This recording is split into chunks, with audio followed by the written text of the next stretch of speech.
सभी का warm welcome है वाईटी योर इंग्लिश ट्यूटर पे। मेरा नाम है अमन बहल। अपनी एडिटोरियल क्लास में आप सीखते हो इंग्लिश को बिल्कुल बेसिक लेवल से कैसे अटैक किया जाए। मैं अपने हर स्टूडेंट से यही कहता हूँ, कितना भी मुश्किल आर्टिकल हो, कितना भी मुश्किल टेक्स्ट हो, एक अप्रोच ऐसी भी है उसको पढ़ने की जिससे वो टेक्स्ट आसान भी बन जाता है और आपको इंटरेस्टिंग भी लगने लगता है। उसी अप्रोच से इस आर्टिकल को पढ़ेंगे। सुबह का सेकेंड एडिटोरियल है, चूजिंग साइड्स इसका टाइटल है। यह आर्टिकल लिखा हुआ है नए शीत युद्ध पे, नए कोल्ड वॉर पे, अमेरिका और चाइना के बीच में और पूरी दुनिया पे इसका क्या असर पड़ने वाला है। अब देखो, इस आर्टिकल में ना केवल चीज़ें आप सीखेंगे बल्कि अपने आप को टेस्ट भी करेंगे क्लास के लास्ट में। 5 क्वेश्चंस आपके सामने रख रहा हूँ, ग्रामर, वोकैबुलरी, स्ट्रक्चर सब कुछ इसमें इंक्लूडेड है। क्लास के लास्ट में इसका सोल्यूशन करवाऊंगा, एक ट्राई पहले आपको खुद से देनी है। चलिए शुरू करें क्लास को। कह रहा है चूजिंग साइड्स। साइड्स का मतलब होता है पक्ष, तरफ, और चूज़ करने का मतलब होता है किसी को चुनाव करना। कह रहे साइड्स को चूज़ करने की डिलेमा यानी धर्म संकट आ गया है। साइड्स मतलब किसकी साइड में आप जाएंगे, अमेरिका की साइड जाएंगे, चाइना की साइड या इंडिया की साइड, और चूज़ करना मतलब किस साइड को आपने चुनाव किया। बात की जा रही है on intensifying rivalry between the US and China. बात हो रही है उस राइवलरी की, उस होड़ की। राइवलरी का मतलब होता है होड़ यानी कि कॉम्पिटिशन। तो उस राइवलरी की बात हो रही है जो इंटेंसिफाई होती जा रही है, तेज होती जा रही है, और किस किस के बीच, अमेरिका और चाइना के बीच। तो एक होड़ सी चल रही है जिसमें सारी कंट्रीज इस धर्म संकट में है, डिलेमा में है, अमेरिका का साथ दें या चाइना का साथ दें। अब ये वर्ड्स को आप देख लेना। इंटेंसिफाइंग एक एडजेक्टिव है, ऐसी चीज़ जो इंटेंसिफाई हो रही हो, जो तीव्र हो रही हो, जो तेज हो रही हो, जो गहराती जा रही हो, डीपन होती जा रही हो, है ना, या जो एस्केलेट हो रही हो, उसको बोलते हैं इंटेंसिफाइंग। आजकल मैं हिंदी मीनिंग भी साथ में लिख रहा हूँ ताकि हिंदी रीडर्स को थोड़ी सी सहूलियत हो पढ़ने में। बताना यह नया एक्सपेरिमेंट आपको कैसा लग रहा है, अगर लगेगा अच्छा तो उसको कंटिन्यू करेंगे। राइवलरी का मतलब होता है होड़ यानी कि प्रतिस्पर्धा, इसको कॉम्पिटिशन या कॉन्फ्लिक्ट भी बोलते हैं। अब बढ़ेंगे इसके टाइटल पैराग्राफ की तरफ, देखें क्या कहना चाह रहा है। कह रहा है as the US and China intensify their rivalry, other countries are faced with hard choices। कह रहे जैसे जैसे अमेरिका और चाइना इंटेंसिफाई कर रहे हैं, जैसे जैसे दोनों कंट्रीज तेज बना रहे हैं, तीव्र बना रहे हैं अपनी होड़ को, अपनी राइवलरी को। कह रहा वैसे वैसे क्या हो रहा है। देखो एज का मतलब होता है जैसे जैसे ये हो रहा है ना, तो कह रहा जैसे जैसे ये वाला काम हो रहा है वैसे वैसे जो दूसरी कंट्रीज़ हैं, अदर कंट्रीज़, वो फेस्ड विद हो रही हैं, उनका सामना हो रहा है हार्ड चॉइसेस से, मुश्किल विकल्पों से। आगे बात समझ में, इनकी राइवलरी बढ़ेगी, बाकी कंट्रीज़ का सरदर्द भी बढ़ने लगेगा। एज यहाँ पे कंजंक्शन है, पहला सब्जेक्ट है यूएस एंड चाइना, वर्ब है इसकी इंटेंसिफाई, और कैसे लिखा हुआ है ये लिखा हुआ है जीरो कंडीशनल में। वर्ब की फर्स्ट फॉर्म को यूज़ किया जाता है जब जब ऐसा होता है तब तब ऐसा होता है। याद है ना जीरो कंडीशनल। धूप निकलती है तो बर्फ़ पिघलती है, खाना खाते हो तो मोटे हो जाते हो, पढ़ाई करते हो तो सफलता मिलती है, चाइना अमेरिका लड़ाई करते हैं तो बाकी सबके सामने कड़े विकल्प आ जाते हैं। तो इस तरीके से जीरो कंडीशनल स्ट्रक्चर आपके सामने लगी हुई है जिसमें वर्ब की फर्स्ट फॉर्म को यूज़ किया जाता है। अब यहाँ पे भी वर्ब की फर्स्ट फॉर्म ही है आर, है ना। फेस्ड तो यहाँ पे एडजेक्टिव है, फेस्ड विद होने का मतलब है किसी चीज़ से सामना करना। चलिए सब्जेक्ट वर्ब्स को पकड़ते रहना, ग्रीन और पिंक कलर में हर रोज़ बताता हूँ, इससे अंडरस्टैंडिंग बूस्ट होगी। आगे बढ़ते हैं। एग्जाम्स की तैयारी अगर करना चाहते हो मेरी गाइडेंस में तो जल्दी से डाउनलोड कर लो YT your English tutor app को। आपकी अपनी एप्लीकेशन है, कमेंट सेक्शन में इसका लिंक डाल दिया है। आगे मुझे ज्वाइन कर सकते हो बैंकिंग, एसएससी और राइटिंग स्किल्स के कोर्स में। बैंकिंग कोर्स में पूरा बैंकिंग का सिलेबस करवा देंगे आपको प्रैक्टिस सेट्स के साथ। क्लैरिकल, पीओ, प्रीलिम्स, मेन सारा सिलेबस कवर रहेगा। एसएससी में भी ऐसा ही है, कुछ सारे एग्जाम्स का सारा सिलेबस एसएससी में भी कवर कर लेते हैं। राइटिंग का सिलेबस जो है, देखो सिलेबस तो कुछ होता नहीं राइटिंग में, तो बिल्कुल बेसिक से आपको लिखना सिखा देते हैं किसी भी एग्जाम के लिए अगर आप लिखना चाहो तो, एस्से, समरी, प्रेसी, जो भी आप। तो 60-70 आवर्स का कोर्स है राइटिंग का, हज़ारों लोग सीख चुके हैं, फ़ायदा ले सकते हो। तो ये एप्लीकेशन है, जाके डाउनलोड कर लेना। कोई भी सवाल हो, क्वेरी हो, कोर्सेज से रिलेटेड इस नंबर पर व्हाट्सअप करें, मैं या मेरी टीम आपको रिप्लाई कर देगी। अब आ जाओ अपनी वोकैबुलरी शीट पे, इस आर्टिकल के सारे वर्ड्स को एक साथ नज़र डाल लेते हैं। आज के वर्ड्स हैं अपने पास कोवर्शन, प्रॉस्पेक्ट, इम्पेंडिंग और फ्लैशरिंग। नया वर्ड मैंने कोई ऐड नहीं किया है, 4 वर्ड्स ही पुराने भारी भारी हैं, तो इन्हीं को अपने सबसे पहले रिपीट करेंगे। कोवर्शन आप जानते हैं, कोवर्सिव से मिलके बना है। कोवर्सिव मतलब जिसमें बहुत प्रेशर हो, जो बहुत डराने वाला हो, प्रेशर करने वाला हो। कोवर्शन का मतलब होता है प्रेशर, कंपल्शन या ड्यूरेस। किसी के ऊपर आप दबाव डालते हो ना, हिंदी में इसको बोलते हैं दबाव। लिख दूँ यहाँ पे, दबाव, दबाव।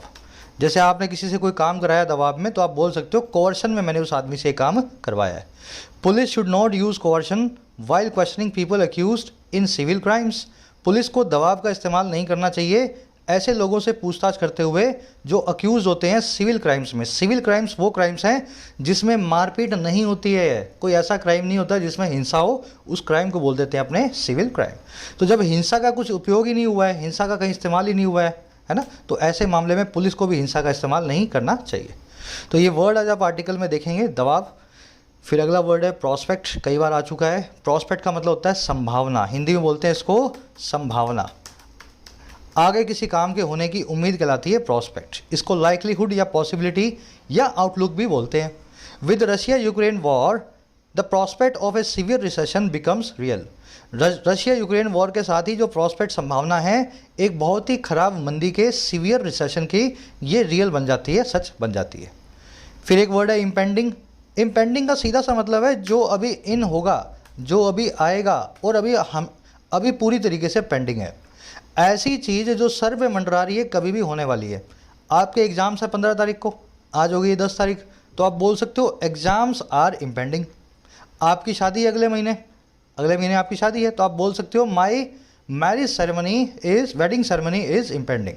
कोई भी चीज़ जो बाकी होती है और आने वाली होती है, अप्रोच कर रही होती है, उसके लिए इम्पेंडिंग नाम के वर्ड को यूज़ करते हैं। ध्यान ले लेना इसको, ये नेगेटिव कन्नोटेशन में यूज़ होने वाला वर्ड है, नेगेटिव कन्नोटेशन में इसको यूज़ करते हैं। गलत चीज़ों के लिए इस वर्ड को प्रेफर किया जाता है, अच्छियों के लिए कम करते हैं। The leaders of two countries held parleys to avert an impending war. दोनों देशों के नेताओं ने पार्लेज को हेल्ड किया। पार्ले का मतलब क्या होता है? बातचीत। ये वर्ड कर चुके हो ना आप ऑलरेडी। तो इन्होंने बातचीत या डिस्कशन को ऑर्गेनाइज किया, हेल्ड किया, ताकि अवॉइड कर सकें, बच सकें एक ऐसी वॉर से जो इम्पेंडिंग है, जो कभी भी हो सकती है, अप्रोच कर रही है, नियर सर्टेन है। तो इसका एक सिनोनिम है इमिनेंट, या आज आप आर्टिकल में देखेंगे इम्पेंडिंग, इमिनेंट, लूमिंग, अप्रोचिंग, सब एक ही बात है। लास्ट वर्ड है फ्लैजलिंग, बहुत ही अच्छा वर्ड है ये। फ्लैजलिंग हर वो चीज़ होती है, आपने पक्षी देखा होगा ना, जब वो घोंसले में होता है तो उसके पंख बहुत छोटे होते हैं, उसको उड़ना नहीं आता। ऐसा पक्षी जिसके अभी पंख निकल रहे हों, जिसको अभी उड़ना ना आता हो, उसको बोलते हैं फ्लैजलिंग। समझ गए? जिसके पंख अभी धीरे धीरे डेवलप हो रहे हैं। अगर ऐसा कोई चीज़ है जो फ्लैजलिंग है, तो उस पक्षी की तरह वो चीज़ भी एक शुरुआती अवस्था में है, यंग और एक्सपीरियंस स्टेट में है। अब देखो, किसी शुरुआती अवस्था में कोई चीज़ हो तो उसको नेसेंट या इंसिपिएंट भी बोलते हैं। ये अच्छे अच्छे वर्ड्स हैं, एडवांस वर्ड्स हैं, एक बार में दिमाग में नहीं बैठेंगे, क्लासेस में रेगुलर रहो, बार बार ये वर्ड्स आपको दिखाई देंगे। फ्लैजलिंग मतलब बिगिनिंग स्टेज में, नेसेंट मतलब बिगिनिंग स्टेज में, इंसिपिएंट मतलब बिगिनिंग स्टेज में। The pandemic has shut down most fledgling businesses. Pandemic ने बंद करवा दिया है ज़्यादातर बिगिनिंग स्टेट वाले बिजनेसेस को, ऐसे बिजनेसेस, व्यापारों को जो अभी शुरू हुए थे। समझ में आ गया? अब देखो, फ्लैजलिंग को आपको याद रखना है ना, तो इसके साथ एक और वर्ड बनता है फुल फ्लैजेड। Full fledged. आपसे कोई पूछता है पढ़ाई कैसे चल रही है, आप बोलते हो फुल फ्लैजेड। इसका मतलब क्या है? मेरी पढ़ाई उस पक्षी की तरह है जिसके फुल फ्लैजेड मतलब पंख निकल चुके हैं और मेरी पढ़ाई पूरे जोरों शोरों से चल रही है। ये वर्ड आपने सुना होगा ना, फुल फ्लैजेड। ये फ्लैजलिंग नाम के वर्ड से ही बना हुआ वर्ड है, इसका मतलब होता है जोरों शोरों से। चलिए, 3-4 वर्ड्स हैं आर्टिकल में, अब आ जाओ, एक समरी आपको दे रहे किस बारे में लिखा हुआ है। चाइना यूएस के बीच में कोल्ड वॉर बढ़ती जा रही है। इस कोल्ड वॉर के परिणाम, रिजल्ट्स हमें ये देखने को मिल रहे हैं कि यूएस और चाइना जहां मौका मिलता है एक दूसरे के कपड़े फाड़ने शुरू कर देते हैं। समझ गए ना? एक दूसरे को बहुत जो है क्रिटिसाइज़ करते हैं, एक दूसरे की पॉलिसीज़ के ऊपर उंगली उठाते हैं, अक्यूज़ करते हैं, और इसी बीच में ये इंडिया और दूसरी ऐसी कंट्रीज़ को भी बीच में घसीट लेते हैं। अब हमारा आर्टिकल ये कह रहा है कि इनकी वॉर जो है ना, वो आपस की नहीं बची। आने वाले टाइम में आप देखोगे इंडिया जैसी कई कंट्रीज़ जो हैं, इनकी कोल्ड वॉर से प्रभावित होगी। हमें आने वाले टाइम में दोनों में से एक पाले को चुनना पड़ेगा। तो हार्ड चॉइसेस हमारे सामने आने वाली हैं। ऐसा नहीं है कि ये वॉर इन दोनों के बीच में है, ये वॉर ग्लोबल वॉर होने वाली है, ऐसा इस आर्टिकल का मानना है। आज की टोन है एक तो कंसर्न्ड, ये कंसर्न बता रहा है, चिंता बता रहा है, और दूसरी है एनालिटिकल, एनालाइज करके भी बता रहा है क्या होने वाला है। एनालिटिकल, कंसर्न, दोनों ही टोन्स में लिखा हुआ आर्टिकल है। शुरू कर लें अब, चलो। अब देखो, जिस अप्रोच से मैं पढ़ रहा हूँ, कोशिश करो आप भी खुद से अकेले में वैसे पढ़ा करो, है ना, बोल बोल के। By speaking out last week on the situation along the line of actual control or LAC, two top American officials have sent a clear message that Washington views the ongoing India-China border tensions as part of the broader geopolitical contest underway in the region. Word for word पढ़ेंगे एक एक करके। कह रहा है bye ऐसा करके, bye preposition का मतलब होता है ऐसा काम करके। क्या करके भाई? स्पीक आउट करके। स्पीक आउट करने का मतलब होता है खड़े होकर के बोलना, और जनरली किसी के खिलाफ। तो कह रहा है जो अपनी जो है आवाज़ दे करके किसी चीज़ को खड़े होकर के बोल करके, स्पीक आउट करके, और कब? पिछले ही हफ्ते, लास्ट वीक। और किस पे ये स्पीक आउट किया गया है? उस सिचुएशन पे, उस जो है हालात पे। और जो हालात हैं along the line of actual control, जो हालात हैं LAC पे, इंडिया चाइना के बॉर्डर पे। तो कह रहा है इंडिया चाइना बॉर्डर सिचुएशन पे कुछ स्पीक आउट करके हुआ क्या? कह रहा हुआ ये, अमेरिका के 2 टॉप अमेरिकन ऑफिशियल्स जो हैं उन्होंने सेंड कर दिया है, हैव सेंट। और क्या भेज दिया भाई? एक क्लियर मैसेज, साफ साफ जो है संदेश। क्या मैसेज है? दैट वो ये मैसेज है कि जो वॉशिंगटन है, जो अमेरिका है, या वॉशिंगटन अमेरिका की राजधानी है, अमेरिका देखता है, व्यू करता है इंडिया चाइना के बॉर्डर टेंशन को। और कौन सी बॉर्डर टेंशन? जो ऑन गोइंग है, जो अभी भी फिलहाल चालू है। तो मैसेज ये है कि अमेरिका जो है इंडिया चाइना की बॉर्डर टेंशन जो ऑन गोइंग है, जो चालू है, उसको व्यू करता है, देखता है। अब देखो कैसे देखता है? एज की तरह है, एक हिस्से की तरह है, पार्ट की तरह है उस बड़े, उस ब्रॉडर जियोपॉलिटिकल कॉन्टेस्ट के। जियोपॉलिटिकल कॉन्टेस्ट मतलब ऐसी होड़, ऐसा कॉन्टेस्ट जो पूरी जियो यानी धरती पे चल रहा है, पॉलिटिकल स्केल पे, राजनीतिक स्केल पे। तो अमेरिका देखता है इन टेंशंस को पूरी धरती पे होने वाले एक राजनीतिक कॉन्टेस्ट के तौर पे, होड़ के तौर पे, जो अभी अंडरवे है, जो अभी चालू है इस पूरे रीजन में, एशिया पैसिफिक रीजन में। सेंटेंस थोड़ा सा लंबा है लेकिन बहुत आसान है। अमेरिका ने खड़े होकर के बोल दिया पिछले हफ्ते LAC की सिचुएशन पे, और ऐसा बोल करके बाय अमेरिका के ऑफिशियल्स ने ये मैसेज साफ साफ दे दिया दुनिया को कि जो अमेरिका है वो देखा करता है इंडिया चाइना के बॉर्डर टेंशन को उस हिस्से के तौर पे जो है एक बहुत ही बड़े ब्रॉडर जियोपॉलिटिकल कॉन्टेस्ट का, एक वैश्विक होड़ का, जो अभी चल रही है इस पूरे रीजन में, एशिया पैसिफिक के रीजन में। आया सेंटेंस समझ में? अब इसकी स्ट्रक्चर देखो। ऑफिशियल्स की वर्ब है have sent, plural subject, plural verb have आ रहा है ना। वॉशिंगटन की वर्ब है views, singular subject, singular verb, पीछे ऐसा आ रहा है। ऑन गोइंग का मतलब है जो फिलहाल चालू हो, इसको अंडर गोइंग भी बोलते हैं, इसको अंडरवे भी बोलते हैं। तो ये ऑन गोइंग देख रहे हो और यहाँ अंडरवे देख रहे हो, एक दूसरे के सिनोनिम है। जो चीज़ चल रही होती है ना वो ऑन गोइंग होती है। जैसे आपकी ग्रेजुएशन चल रही है तो आप बोल रहे हो my graduation is ongoing, my graduation is undergoing, या my graduation is under way. आ रही है बात समझ में? चालू है जो, ऑन गोइंग, अंडर वे। ऐसे वर्ड्स को आपको कनेक्ट करके रखना है। स्पीक आउट समझ गए आप, खड़े होकर के बोलना किसी बात पे। अच्छा चलो अब आगे बढ़ेंगे। एक छोटा सा क्वेश्चन आपके सामने थ्रो करता हूँ, दिमाग पे जोर डाल के मुझे बताओ, लाइन ऑफ एक्चुअल कंट्रोल के आगे ये जो द लगाया है, क्या ये प्रिंटिंग मिस्टेक है क्या? जोग्राफिकल लोकेशंस के आगे आप कभी द नहीं देखोगे, चाइना के आगे नहीं देखोगे, इंडिया के आगे नहीं देखोगे। फिर ये LAC भी तो एक जगह का नाम है ना, इसके आगे द क्यों लगाया गया? चलो बड़ा आसान है सर, ये एक ऐसी जगह का नाम है जो इमेजिनरी है।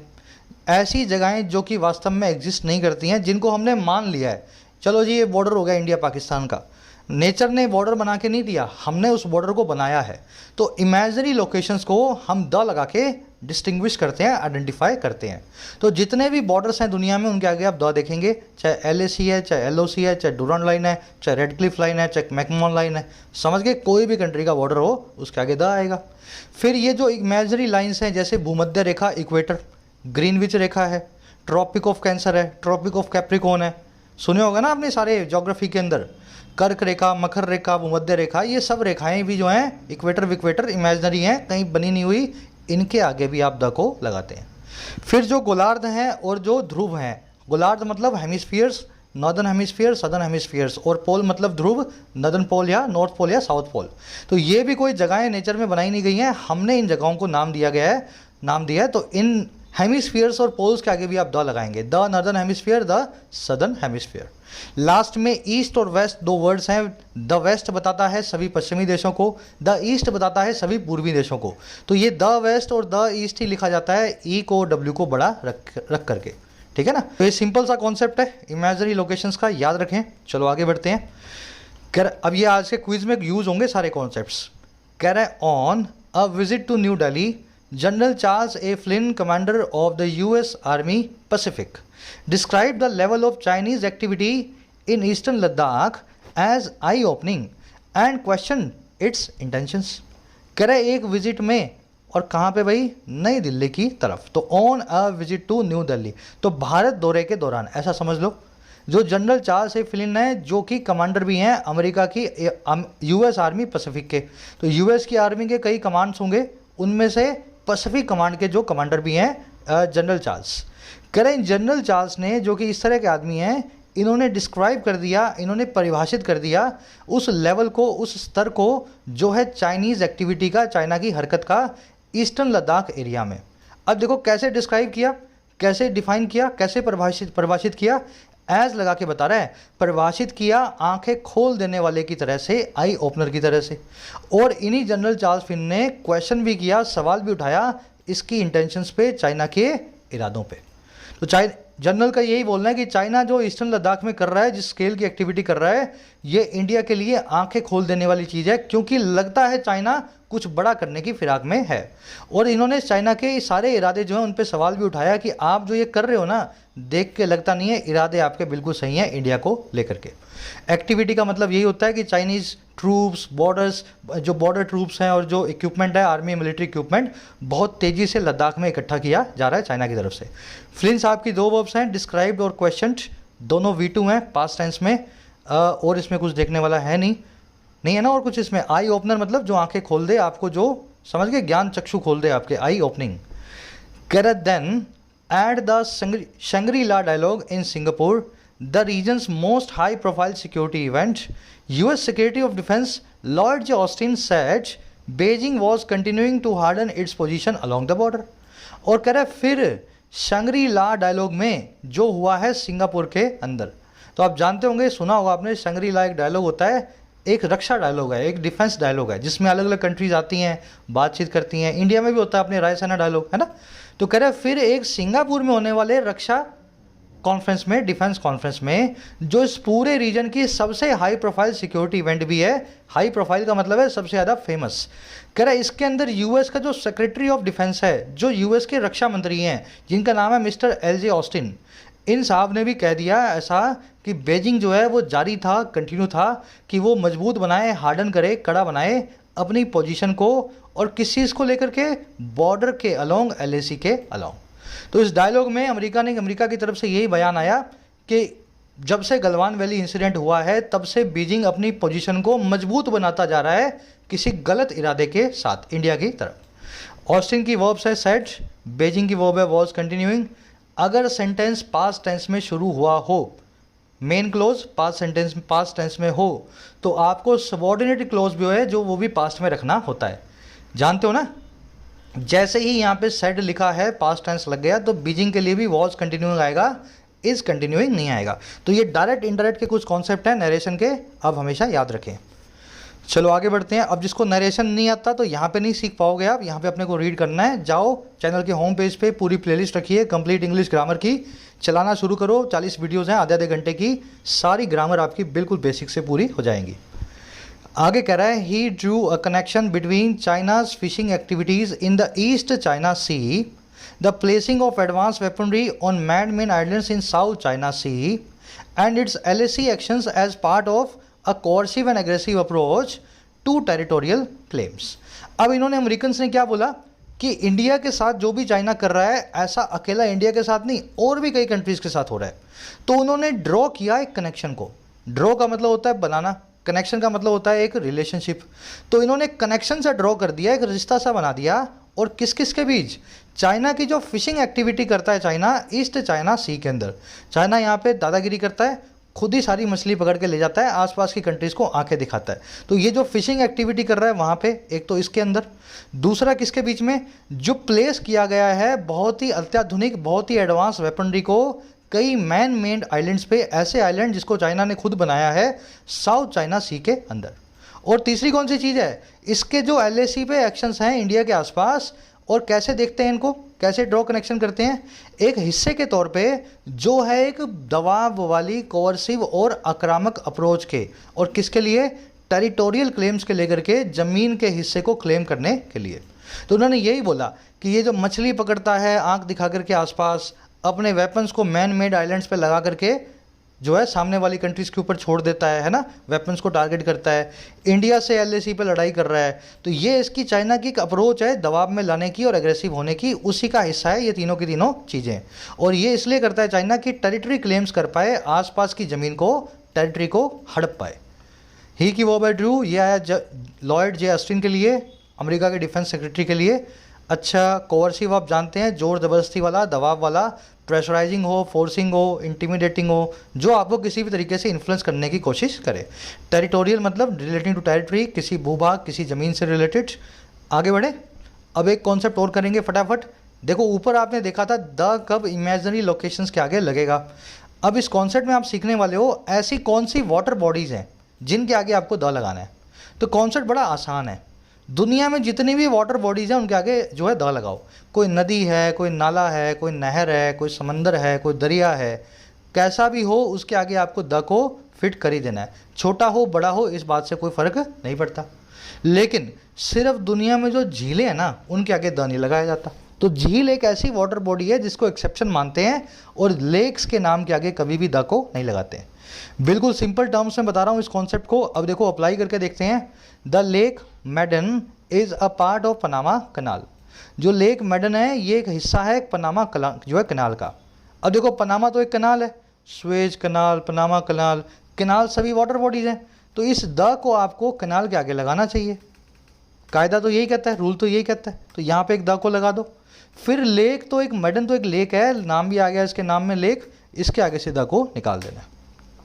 समझ गए ना, तालाबों के आगे द नहीं लगाना, बाकी सबके आगे द लगाना है। वैसे ही Pacific Ocean extends beyond North Pole. Pacific Ocean जो है, प्रशांत महासागर जो है वो आगे तक जाता है, और किसके भी आगे, नॉर्थ पोल के भी आगे।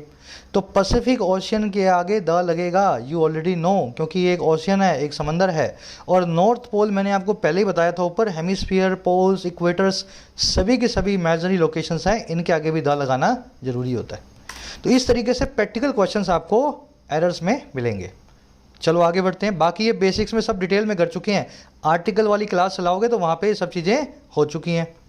कह रहा he underlines that the Biden administration so the Indo Pacific as its priority theatre of operations and at the heart of American grand strategy. फिर जो ऑस्टिन साहब है वो यहीं पे चुप नहीं हुए कि चाइना ये सब करता है, मछली पकड़ता है, एलएसी पे लड़ाई करता है। इन्होंने अंडरलाइन भी कर दिया, इन्होंने एम्फसाइज भी कर दिया। अंडरलाइन का मतलब होता है किसी चीज़ पे प्रकाश डालना, तो इन्होंने नज़र भी डाली, प्रकाश भी डाला, जोर भी डाला बाइडन के एडमिनिस्ट्रेशन ने इस चीज़ पे कि बाइडन का जो प्रशासन है, अमेरिकी प्रशासन, वो देखता था इंडो पैसिफिक को इसके सबसे प्रायोरिटी वाले थिएटर ऑफ ऑपरेशन की तरह। देखिए थिएटर का मतलब होता है एक ऐसी बिल्डिंग जहाँ पे कुछ नाच गाना होता हो, जहाँ पे मूवी लगती हो, ये तो होता है पहला मीनिंग। और दूसरा डिफेंस जो है, डिफेंस सर्कल्स में, डिफेंस की भाषा में थिएटर का मतलब होता है एक ऐसा एरिया जहाँ पे मिलिट्री ऑपरेशन चल रहे हों। जैसे अमेरिका के लिए अफगानिस्तान एक थिएटर है, समझ गए ना। तो थिएटर का मतलब जहाँ पे मिलिट्री ऑपरेशन चल रहे हो डिफेंस लैंग्वेज में। तो इन्होंने यही बोला कि बाइडन का जो प्रशासन है ना, ये पूरे इंडो पैसिफिक एशिया जो रीजन को देखता है एक ऐसे रीजन के तौर पे जहाँ पे ये ऑपरेशन करेगा, प्रायोरिटी तौर पे ऑपरेशन करने वाला है इस पूरे रीजन में। और देखता है बिल्कुल हार्ट में, बिल्कुल बीचों बीच, सबसे इंपॉर्टेंट पार्ट में, अमेरिकन ग्रैंड स्ट्रेटेजी के, अमेरिका की बड़ी स्ट्रेटेजी के। उनका यही कहना है कि अमेरिका जो है अपनी स्ट्रेटेजी का बहुत बड़ा हिस्सा ये देखता है कि इंडो पैसिफिक में क्या होने वाला है। ही की वर्ब है अंडरलाइंड, एडमिनिस्ट्रेशन की वर्ब है सो। थिएटर आप जान चुके हैं, दो मीनिंग होते हैं, यहाँ पे डिफेंस वाले मीनिंग, मिलिट्री वाले मीनिंग का यूज़ हुआ है। थिएटर ऑफ ऑपरेशंस मतलब ऐसा एरिया जहाँ पे अमेरिका सोचता है आने वाले टाइम में कोई मिलिट्री ऑपरेशन करेगा। कर the LAC comment predictably led to China's foreign ministry accusing the US of adding fuel to the fire. करे जो LAC का कमेंट आया है, इसने जाहिरी तौर पे प्रिडिक्टिवली मतलब सबको पता ही था, पहले से प्रिडिक्ट हम कर सकते थे कि ये होने वाला है। तो LAC कमेंट जो है बिना किसी सरप्राइज के प्रिडिक्टिवली लीड कर गया चाइना की फॉरेन मिनिस्ट्री के, विदेश मंत्रालय के अक्यूज़ करने की तरफ, आरोप लगाने की तरफ। और किस पे? द US पे, अमेरिका पे। और आरोप है add fuel to the fire करने का, आग में घी झोंकने का। तो चाइना ने यही बोला कि इंडिया और हमारी नहीं बनती है, हमें पता है, लेकिन आप जो ये बीच में बातें कर रहे हो ना अजीब अजीब सी, कि हम देखते हैं चाइना की ग्रैंड स्ट्रेटजी को, अमेरिका की ग्रैंड स्ट्रेटजी को, चाइना ये भी करता है, चाइना वो भी करता है। तो चाइना ने यही बोला, इससे आप आग में घी लगा रहे हो हमारी लड़ाई को सुलझाने की बजाय। LAC कमेंट की वर्ब है लेड टू। अक्यूज का मतलब होता है आरोप लगाना। प्रिडिक्टेबली का मतलब होता है जिसको प्रिडिक्ट किया जा सके, जिसके बारे में सबको पहले से ही अंदाजा हो। अच्छा, अक्यूज़ के बाद में आप ऑफ लगा के बताते हैं किस चीज़ के लिए आपने किसी को अक्यूज़ किया है। मान लो किसी को चोरी के लिए अक्यूज़ किया है तो अक्यूज़ ऑफ थेफ्ट, किसी को मर्डर के लिए किया है तो अक्यूज़ ऑफ मर्डर। अब मैं चाहता हूँ ये बाकी वर्ड्स के ऊपर भी जो फिक्स प्रेपोजिशन बनते हैं सभी लोग फटाफट ट्राई करें। हर वर्ड का अपना प्रेपोजिशन फिक्स्ड है, accuse, charge, blame, convict, acquit, exonerate. एक बार सब लोग ट्राई करो, फिर मैं आपको सारे करवा देता हूँ। चलो, अक्यूज के आगे ऑफ आता है, कॉन्विक्ट के आगे भी ऑफ आता है। कॉन्विक्ट का मतलब होता है किसी का आरोप सिद्ध करना, प्रूव कर देना कि किसी आदमी ने कोई गलत काम किया है। एक्विट के आगे भी ऑफ आता है, एक्सोनरेट के आगे भी ऑफ आता है। चार्ज के साथ में विद आता है, ब्लेम के साथ में फॉर आता है। चार्ज विद मतलब किसी पर आरोप लगाना, ब्लेम फॉर मतलब आरोप लगाना, अक्यूज ऑफ मतलब आरोप लगाना, कॉन्विक्ट ऑफ मतलब आरोप को यानी कि किसी के ब्लेम को प्रूव करना। अक्विट ऑफ का मतलब होता है बाइज्जत बरी करना, एक्सोनरेट ऑफ का मतलब होता है बाइज्जत बरी करना। तो ये प्रेपोजिशन फिक्स्ड है। इसमें एक एडिशन कर लेना, एक्सोनरेट के साथ में ऑफ तो आता ही है लेकिन फ्रॉम भी आ जाता है। इनफैक्ट एक्सोनरेट के साथ में फ्रॉम को ज़्यादा प्रीफर किया जाता है ऑफ के बजाय। तो ये स्क्रीनशॉट आप ले सकते हो, बड़े अच्छे अच्छे आपके फिक्स प्रेपोजिशन यहाँ से क्लियर हो जाते हैं। एक वीडियो करने वाले हैं बैंकिंग SSC कोर्स में, मिल जाएगी 1 या 2 दिनों में सभी को। सारे फिक्स प्रेपोजिशन 1-2 घंटे की क्लास में एक साथ कर डालेंगे, है ना। करें जून 15, 2022 will mark the second anniversary of the violent Galwan valley clash which also mark the lowest point in bilateral relations in many decades. करें जो डेट है ना, ये मार्क करेगी, निशान बनेगी दूसरी सालगिरह का, सेकेंड एनिवर्सरी का, जो हुई थी बहुत ही वायलेंट, बहुत ही ज़्यादा हिंसक गलवान वैली क्लैश में। तो इस डेट को इस साल 2 साल हो जाएंगे गलवान वैली के जो है मामले को। कह रहे ये वो वाला क्लैश है जिसने साथ ही साथ मार्क किया, जो कि साथ ही साथ निशान बना सबसे निचले पॉइंट का, सबसे खराब स्तर का बायलैटरल रिलेशंस में, दो तरफा रिश्तों में, और जो कब, इन मैनी डेकेड्स, पिछले कई दशकों के अंदर। तो ये जो जून 15 आने वाली है, दोनों ही चीज़ों को मार्क करेगी। एक तो गलवान वैली के 2 साल और एक चाइना के साथ बद से बदतर रिश्ते पिछले कई डेकेड्स के अंदर। इस डेट की वर्ब है विल मार्क, विच की वर्ब है मार्क्ड। अच्छा, ये गलवान वैली क्लैश के लिए आता है विच, है ना। कह रहे leaving aside the curious detail that the American officials have recently had more to say publicly than their Indian counterparts about the as yet unresolved crisis. There appears to be little prospect of an imminent situation या resolution after 2 years and 15 rounds of talks. अब ये बता रहा है कि ये जो बात कही है इसने कि सबसे ख़राब रिश्ते हो गए हैं, ये कितने ख़राब हैं, इसका एग्जाम्पल देगा आपको।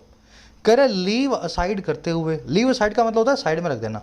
कह रहे इग्नोर करते हुए, साइड में रखते हुए, सेट असाइड करते हुए इन सारी क्यूरियस डिटेल को, डिटेल मतलब जो डिटेल अभी बताई गई है, और क्यूरियस का मतलब है जिसमें उत्सुकता हो, जो आपको उत्सुक बनाए।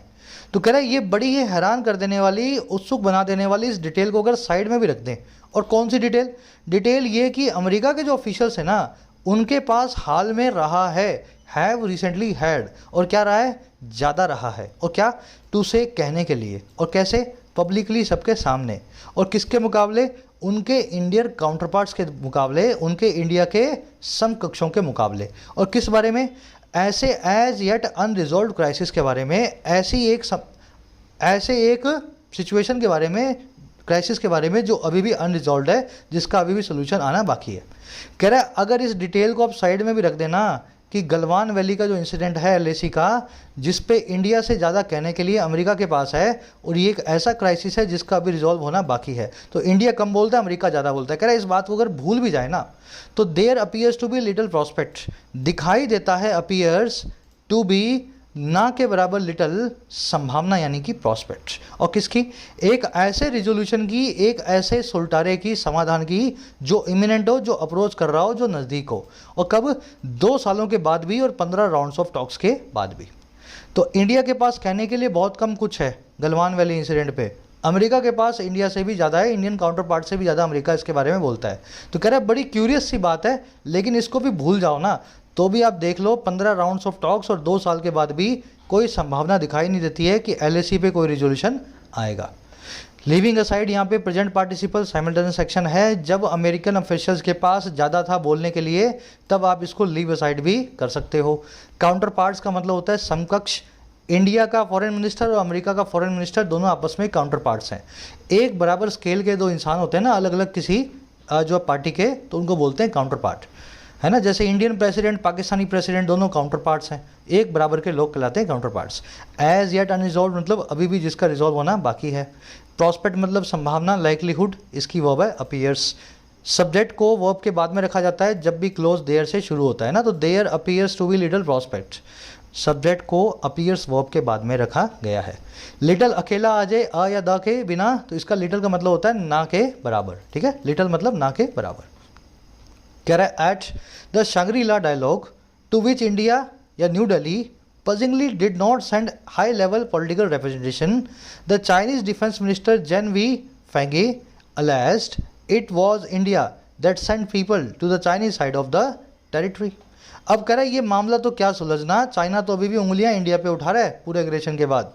कह रहा है शंग्री-ला डायलॉग में जो अभी सिंगापुर में हुआ है, कह रहा है इस डायलॉग के अंदर क्या हुआ, जिस डायलॉग के तरफ टू विच, जिस डायलॉग की तरफ इंडिया ने पजल कर देने वाले तौर पे, ना समझ आने वाले तौर पे नहीं भेजा किसी बड़े लेवल के पॉलिटिकल रिप्रेजेंटेशन को, किसी बड़े फॉरेन मिनिस्टर को, फॉरेन मिनिस्टर के असिस्टेंट को। कह रहा है इस डायलॉग में जिसमें इंडिया ने बहुत छोटे अधिकारी को भेजा पजिंगली, बहुत पजल कर देने वाली तौर पे, हुआ क्या। कह रहा है इस डायलॉग में ना चाइना का जो डिफेंस मिनिस्टर था जिनका नाम है ये, इन्होंने अलेज किया, ऐसा आरोप लगाया कि ये इंडिया ही था, इट वॉज इंडिया, जिसने भेजा था अपने लोगों को चाइना की साइड ऑफ टेरिटरी में, चाइना को बॉर्डर को क्रॉस करवा के चाइना के जो है उस तरफ। तो ऐसा इन्होंने बोला कि पहले इंडियंस जो है यहाँ पे आए थे, उसके बाद में हमने गलवान वैली इंसिडेंट में इंडियंस के सामने एग्रेशन किया। तो उंगलियाँ उठ रही हैं अभी भी इंडिया की तरफ एग्रेशन करने के बाद भी। दिल्ली की वर्ब है did not send, Chinese defence minister की वर्ब है अलेजेड, अलेज का मतलब होता है आरोप लगाना, इट की वर्ब है वॉज, अच्छा दैट की वर्ब है सेंट, दैट आया है इंडिया के लिए। टेक्निकली इंडिया के लिए विच आना चाहिए लेकिन इसने डैट लगा दिया, लेकिन आप ध्यान रखें प्रॉपर नाउन्स के लिए अपने विच या हु को यूज़ करते हैं। अगर इंडिया इंसान होता तो हु आता, अगर इंडिया नॉन ह्यूमन है तो विच को लगाने की आपको कोशिश करनी चाहिए। पजिंगली मतलब पजल कर देने वाले तौर पे, परेशान या हैरान कर देने वाले तौर पे। अब आगे कह रहा है he did add that both sides were working on maintaining good relations but with India and China continuing to fortify forward areas a full de-escalation remains increasingly unlikely। फिर इन्होंने ये भी बोला कि ऐसा ऐसा इंडिया ने किया था और साथ में ऐड भी कर दिया इस चीज़ को, इस बात को भी कि दोनों ही साइड्स, बोथ साइड्स वर्क कर रही थी, काम कर रही थी अच्छे रिलेशंस को मेंटेन करने पे। कह रहे लेकिन इस चीज़ के साथ ही, और किस चीज़ के साथ, विद लगा के बता रहे हैं, इंडिया और चाइना के जारी रहने के साथ, कंटिन्यू करने के साथ ही जो है फोर्टिफाई करने का काम है, मजबूत बनाने का काम है अपने फॉरवर्ड एरियाज़ को, अपने बॉर्डर के आसपास के एरियाज़ को। करे इस चीज़ के साथ ही है ना एक फुल डी एस्केलेशन जो है, पूरा का पूरा जो झगड़े का रिजोल्यूशन है, डी एस्केलेशन है, वो बना रहता है बढ़ते हुए तौर पे, अनलाइकली जो है इम्पॉसिबल। तो उन्होंने यही बोला हम दोनों काम कर रहे हैं, इंडिया और चाइना रिलेशंस को मेंटेन करें, लेकिन हम दोनों ही बॉर्डर पे अपनी फॉरवर्ड एरियाज़ को फोर्टिफाई यानी मजबूत बना रहे हैं, और इसको देख करके लगता नहीं है कि हम कोई डी एस्केलेशन बहुत जल्दी कर पाएंगे। हम अपनी फौजें नहीं पीछे बुलाएंगे, इंडिया भी नहीं बुलाएगा, तो ये रिमेंस रहता है अभी भी बहुत अनलाइकली। ही की वर्ब है डिड एड, अगेन ही आया चाइनीज डिफेंस मिनिस्टर के लिए। साइड्स की वर्ब है वर वर्किंग। डी एस्केलेशन की वर्ब है रिमेंस। फोर्टिफाई का मतलब होता है किसी चीज़ को फोर्ट बनाना, फोर्ट मतलब किला, किला होता है बहुत ही मजबूत। तो फोर्टिफाई का मतलब होता है जैसे किला मजबूत होता है ना, वैसे किसी भी चीज़ में मजबूती लाने को बोलते हैं फोर्टिफाई करना, सॉलिडिफाई करना, स्ट्रेंथन करना, है ना, मजबूत बनाना। चलो आगे बढ़े, सिंपल सा आर्टिकल है आज का। कह रहा है by highlighting the border the US appears to be making its case to the region that its allies and partners need to band together to restrain China's behaviour. अब कह रहा है अमेरिका चाइना की बुराई करके क्या पाना चाहता है। कह रहा है हाईलाइट करके बॉर्डर के इश्यू को, by highlighting the border, by का मतलब है ऐसा करके। कह रहा है इस काम को करके, एलएसी की बात करके अमेरिका दिखाई देता है कि वो मेक कर रहा है अपने केस को। मेक समवंस केस का मतलब होता है अपनी बात को सबके सामने रखना और बहुत लॉजिक के साथ में, ताकि हर आदमी जो आपकी बात को समझे। समझ गए ना, मेक योर केस का मतलब है अपनी बात को सबके सामने एक्सप्रेस करना। तो बॉर्डर के इश्यू को हाईलाइट करके अमेरिका दिखाई देता है कि वो अपने आप को एक्सप्रेस कर रहा है, अपनी बात को सामने रख रहा है इस पूरे रीजन के सामने, एशिया पैसिफिक रीजन के सामने। और बात इसकी ये है कि अमेरिका के जो दोस्त और पार्टनर्स हैं इनको ज़रूरत है बैंड टुगेदर करने की, हाथ में हाथ मिलाने की। बैंड टुगेदर का मतलब है एक ग्रुप में आ जाना, बैंड कर लेना एक साथ। और किस लिए? ताकि ये लगाम लगा सकें, रिस्ट्रेन कर सकें चाइना के बिहेवियर पे, उसके बर्ताव पे। तो अमेरिका ये चाहता है कि मैं ऐसी ऐसी बातें करूं और सारे मेरे दोस्त इस एशिया पैसिफिक रीजन में मिलके चाइना के सामने हाथ से हाथ मिला करके खड़े हों। अमेरिका की वर्ब है पीयर्स, अलाइज एंड पार्टनर्स की वर्ब है नीड। रिस्ट्रेन, चेक, कंट्रोल, किसी को नियंत्रित करना, किसी के ऊपर लगाम कसना, है ना, रिस्ट्रेन करना। चलिए सिंपल सा है सेंटेंस। कर new Delhi for its part will likely face even greater expectations to take a stand on China's action beyond the bilateral domain। कह रहे नई दिल्ली जो है अपनी तरफ से अपने पार्ट पे, for its part, likely face करेगा, संभावित तौर पे सामना करेगा। फेस वर्ब का मतलब ही होता है किसी चीज़ का सामना करना, इनकाउंटर करना। तो कह रहा नई दिल्ली जो है, इंडिया जो है अपने पार्ट पे अपनी तरफ से बहुत ही लाइकली है कि वो सामना करेगा, यहाँ तक कि और भी ज़्यादा आशाओं का, उम्मीदों का, एक्सपेक्टेशन का जो है लेने का एक स्टैंड को, बनाने का एक पोजीशन को, चाइना के एक्शंस को लेकर के, चाइना की हरकतों को लेकर के, और किसके पार? बायलैटरल डोमेन के पार, दो तरफा इस दायरे के पार। तो न्यू दिल्ली जो भी चाइना के बारे में बोलता है वो चाइना से बातचीत करते हुए बोलता है, कभी भी चाइना के बारे में वर्ड स्टेज पे कुछ नहीं बोलता है। तो बायलैटरल डोमेन में तो हम एक दूसरे की बहुत बुराई कर लेते हैं, लेकिन वर्ड स्टेज में न्यू दिल्ली कभी भी चाइना की बुराई नहीं करता आ रहा।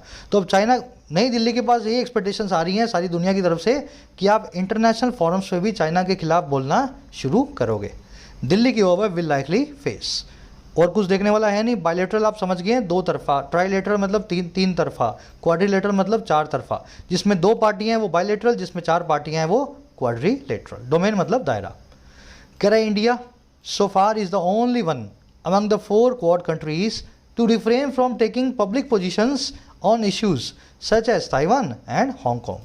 अब इसका एग्जाम्पल भी दे रहा है इंडिया कैसे चाइना के बारे में नहीं बोलता है।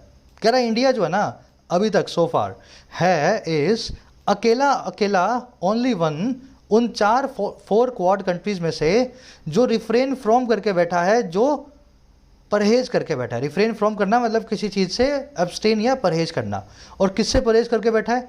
पब्लिक पोजीशन को लेने से, किसी भी लोगों के सामने किसी बात को कहने से, और वो इश्यूज़ पे जो है जैसे कि ताइवान और हांगकांग का। तो क्वाड में बाकी तीन कंट्रीज़ तो ताइवान हांगकांग को अच्छे से सपोर्ट करती हैं, उनकी आज़ादी को भी। इंडिया एक अकेला कंट्री है क्वाड में जो चाइना के खिलाफ हांगकांग और ताइवान को पब्लिकली आज भी सपोर्ट नहीं करता। इंडिया की वर्ब इज रिफ्रेन फ्रॉम करना, किसी चीज़ से परहेज करना।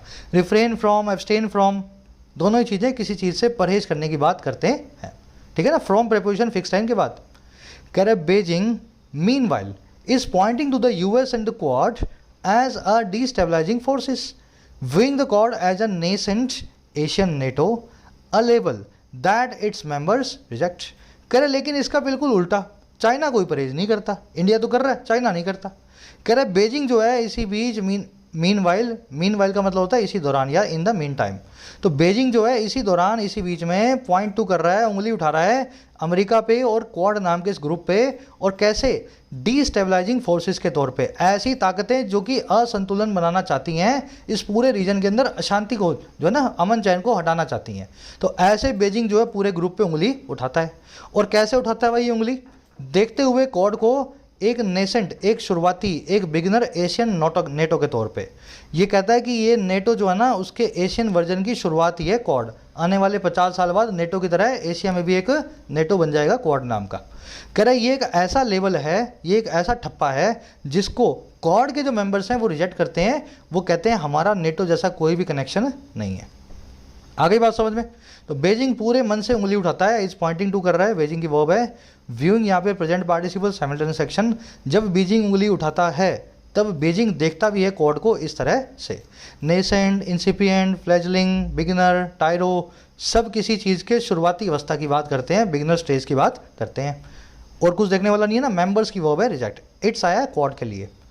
कह रहा New Delhi might like to say it has already chosen its side in this geopolitical tussle that is its own। कह रहा है नई दिल्ली हो सकता है लाइक करे इस चीज़ को, उसको पसंद आए कहना, टू से ऐसा कहना। कह रहा हो सकता है नई दिल्ली यही कहना चाहे, माइट लाइक टू से, कि ये पहले से ही चूज कर चुका है अपने पाले को, अपनी साइड को, इस पूरे जो पॉलिटिकल टसल में, इस पूरे इंटरनेशनल पॉलिटिकल लड़ाई में। और कह रहा है वो कौन सी साइड है, इसकी खुद की साइड है, इट्स ऑन। तो नई दिल्ली बार बार यही कहता है, हमारे फॉरेन मिनिस्टर यही कहते हैं, हम किसी की तरफ नहीं है, हम खुद की तरफ हैं। हमारा जहाँ फ़ायदा होगा इंडिया को पहले देखेंगे, ना हमारे लिए पहले रशिया, ना चाइना, ना यूएस। कह रहा है ऐसा हो सकता है दिल्ली चाहे, दिल्ली की वर्ब है माइट लाइक, इट की वर्ब है हैज़ ऑलरेडी चोजन। ऑलरेडी, सो फार, इनके साथ में परफेक्ट टेंस को यूज़ करते हैं ना, has chosen, already chosen, has so far chosen. Own आप जानते हैं, ओन एक ऐसा एडजेक्टिव है जो अपने पहले हमेशा पॉजेसिव को लेगा। ये कॉन्सेप्ट है, मैं आपको भी करवा दूंगा, है ना। सेंटेंस पूरा कर लो आगे। कह रहा but the reality is that countries are likely to face increasingly hard choices as they navigate and intensifying rivalry between the world's two biggest powers. कह रहा लेकिन सच्चाई ये है, हकीकत ये है कि दुनिया भर के देश जो हैं लाइकली हैं, संभावित हैं कि वो फेस करते रहेंगे और ज़्यादा तेज़ी से बढ़ती हुई कड़े विकल्पों को, इंक्रीजिंगली हार्ड विकल्पों को। जैसे जैसे वो नेविगेट करते हैं, जैसे जैसे वो गो थ्रू होते हैं, निकलते हैं, गुजरते हैं इस इंटेंसिफाइंग राइवलरी से, इस तेज होती हुई होड़ से, जो है दुनिया की सबसे बड़ी दो बिगेस्ट पावर्स के बीच में, ताकतों के बीच में। तो इंडिया कितना भी कह ले कि हम अपना देख रहे हैं, लेकिन अपना देखने के साथ साथ भी इंडिया के सामने टफ चॉइसेस आने वाली हैं इस पॉलिटिकल राइवलरी के बीचों बीच। रियलिटी की वर्ब है इज, कंट्रीज की वर्ब है आर, दे की वर्ब है नेविगेट। नेविगेट का मतलब होता है किसी चीज़ से गुजरना, गो थ्रू करना, है ना। किसी भी सिचुएशन से नेविगेट कर सकते हो, किसी समंदर, किसी नदी, तालाब से भी नेविगेट कर सकते हो, है ना, गो थ्रू करते हो। राइवलरी मतलब होड़, आप जानते हैं। चलिए, सिंपल सा आर्टिकल था, मेरे ख्याल से पढ़ने के बाद और सिंपल आपको लग रहा होगा। एक कॉन्सेप्ट है यहाँ पे रह गया, मैं फटाफट आपको करवा देता हूँ। ऑन एक ऐसा एडजेक्टिव है जिसके पहले हमेशा आपको पॉजेसिव लगाना है ना। इनफैक्ट ये एडजेक्टिव नहीं, नाउन फॉर्म में भी अपने पहले पॉजेसिव लेगा, ठीक है।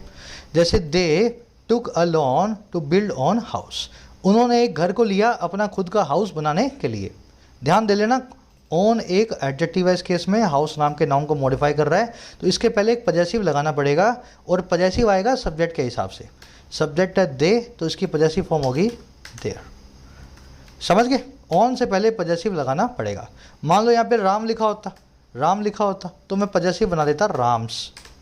मान लो यहाँ पे शीनम लिखा होता तो मैं यहाँ शीनम की जगह पॉजेसिव बना देता शीनम्स। तो जो भी लिखा हुआ है उसके हिसाब से उसका पॉजेसिव आपको बना ही देना है ऑन नाम के एडजेक्टिव या नाउन से पहले।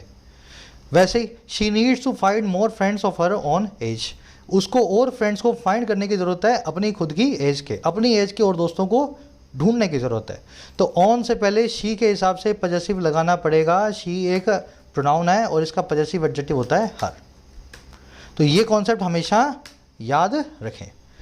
चलिए, सारे कॉन्सेप्ट्स वैसे अपने बार बार रिपीट होते हैं। मैं ये कहता हूँ ना, आप 50 एडिटोरियल्स पूरे करो मन से, तो सारे कॉन्सेप्ट्स भी आ जाएंगे आपके, और रीडिंग की आपकी प्रॉब्लम भी दूर हो जाएगी। अब आ जाओ अपने क्विज़ पे। बहुत ही सिंपल सा क्विज़ है। 5वां क्वेश्चन है 1 वर्ड का। इन चारों में से कौन किसी बिगिनिंग स्टेज की चीज़ को बताता है? फ्लैजलिंग, इमिनेंट, कोर्शन या फोर्टिफाई। चारों वर्ड्स को आप मेरे साथ आर्टिकल में देख चुके हो। आई डोंट थिंक कि आपको कोई भी इसमें सिचुएशन बनेगी, परेशानी बनेगी। फिर भी आंसर्स को कमेंट्स में डाल रहा हूँ, फर्स्ट कमेंट से आंसर्स को चेक कर लेना। इसके अंदर आपको 2 एरर्स मिलेंगी। मैं आपको एरर्स के हिंट्स दे देता हूँ, शायद आपको हिंट से वो एरर्स यहाँ पे दिख जाएँ, ठीक है। हिंट्स मैंने आपको दे दिए हैं, अब आप खुद समझदार हो, दोनों एरर्स को निकाल लो। फर्स्ट क्वेश्चन के अंदर आपको कॉन्विक्ट नाम के वर्ड के साथ में सही प्रेपोजिशन को चूज करना है। तो accused, charge, blame, convict, exonerate और एक्विट, सबके साथ में मैंने आपको बताई हुई है कौन सी प्रेपोजिशन कैसे कैसे यूज़ होती है। तो सही वाली निकाल लो। और सेकंड वाले के अंदर आपको चूज़ करना है ऑन को किस तरीके से आप यूज़ करेंगे। तो सब्जेक्ट देख लेना, सब्जेक्ट के हिसाब से ऑन के साथ आपको कैसा यूज़ करना है, अकेले यूज़ करना है, किसी के साथ में करना है, ये भी आपको लगा के देखना पड़ेगा। यही रैपअप करेंगे आज के सेशन को। अगर अच्छा लगता है तो टीचर को मोटिवेटेड रखें, ताकि इन वीडियोस को मैं क्लासेस को रोज़ लाता रहूं। तो मोटिवेशन का सीधा सा तरीका है, एक लाइक और एक शेयर वीडियो को दें फ्रेंड्स के साथ में। जैसे इनको रीच मिलेगी, मुझे इन क्लासेस को और ज़्यादा ज़ोर शोर से बनाने का मन करता है। साथ ही कोर्सेज़ की अगर आपको नीड है तो अफोर्डेबल कोर्सेज़ अपनी एप्लीकेशन पर अवेलेबल हैं। क्वालिटी आप जानते हो, जो आपको मार्केट में 5-5 हज़ार में मिलते हैं, वही कोर्सेज़ को मैं अवेलेबल कराता हूँ कोर्स टू कोर्स बेसिस पे। तो ऐप को डाउनलोड करें, एसएससी, बैंकिंग, राइटिंग तीनों कोर्स मिल जाएंगे। कोई आपकी क्वेरी हो, सवाल हो मन में रिलेटिंग टू एप्लीकेशन, ये नंबर्स हैं, इन पे व्हाट्सअप करें, टीम से बात कर सकते हैं। Until then, signing out.